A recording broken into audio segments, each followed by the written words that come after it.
Welcome to our channel. Today we how to verify your contracts with DocuSign, complete guide step by step clearly.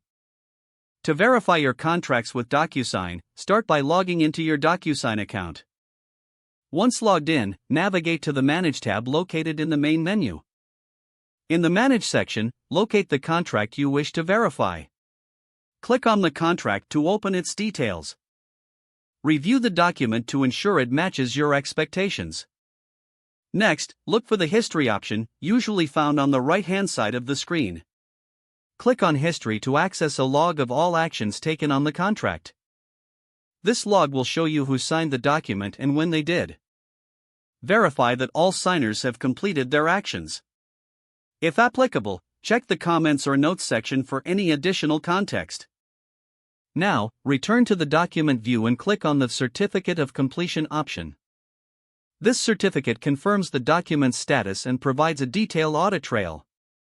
Download the Certificate of Completion for your records. Make sure to save it in a secure location for future reference. If you need further verification, consider using DocuSign's authentication methods.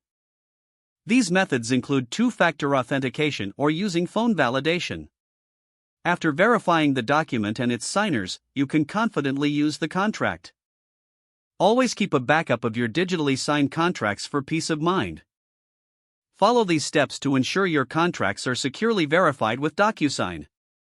If the page does not load, refresh the browser or try again in a private or incognito window. Make sure you are using the correct email address, then retype it carefully to avoid small typos. If your password is not accepted, use the Reset option and create a new strong password you can remember. Check your spam folder for verification or security emails, then complete any requested confirmation steps. Enable two-factor authentication if available to improve account security and reduce unauthorized access risk. After signing in, review your profile details so your contact information and settings are accurate and current. If you see an error message, note it down and try again after restarting your device and internet connection. Log out when you finish, especially on shared devices, to keep your account and payment information secure. If the page does not load, refresh the browser or try again in a private or incognito window. Don't forget to like this video and subscribe to our channel for more step-by-step tech guides.